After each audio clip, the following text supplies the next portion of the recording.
Bonjour à tous, bienvenue sur ma chaîne. Aujourd'hui j'ai une C4 Picasso deuxième génération, année 2017, avec un problème de frein de parking. Il faut savoir qu'elle a un démarrage par intermittence et en plus de ça, des faux freins de parking. Donc quand j'essaie de mettre le frein, appuie sur le bouton, donc il me met un message. Il veut pas se mettre, il veut pas s'enlever. Et ensuite quand j'ouvre la porte pour descendre,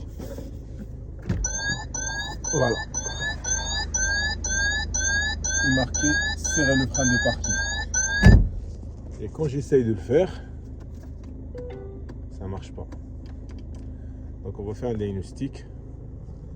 On va regarder étape par étape c'est quoi l'origine de cette panne. Donc là j'ai branché la valise. Hop, C4 Picasso, c'est un B78.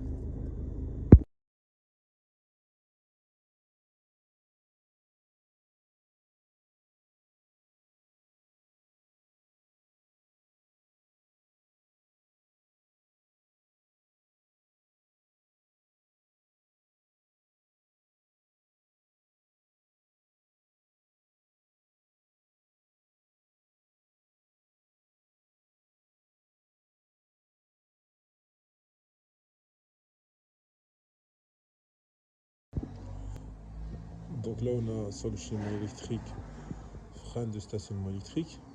Il faut savoir sur ce modèle là qu'il est géré directement par le bloc ABS. Il n'y a pas de calculateur pour le frein à part comme sur les autres modèles. Donc là on va tester, on va mettre une alimentation derrière, c'est l'actionneur qui est là. Et ensuite savoir qu'on doit tester aussi la continuité jusqu'au bloc ABS. Donc là on va envoyer une alimentation externe avec une batterie. Je vais brancher la batterie et le moteur là il doit se mettre en route. S'il se met en route, c'est que déjà le moteur, la partie électrique il fonctionne. Donc ici derrière j'ai mes deux fils, un plus et un moins. Je vais brancher d'ailleurs sur ma batterie. La batterie c'est une alimentation externe.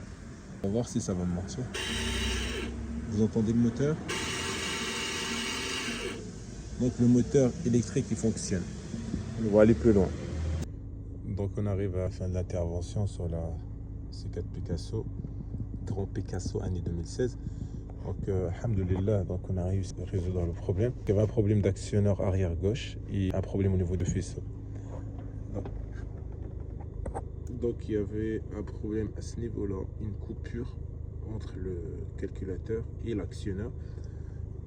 Et aussi actionneur arrière gauche HS. Donc voilà, il y a des fois on peut essayer de réparer, mais c'est très rare qu'on arrive à le sauver. Donc là on vient de finir l'intervention. Donc là vous voyez que la recherche de panne, ça nécessite des connaissances mécaniques, électriques et électroniques.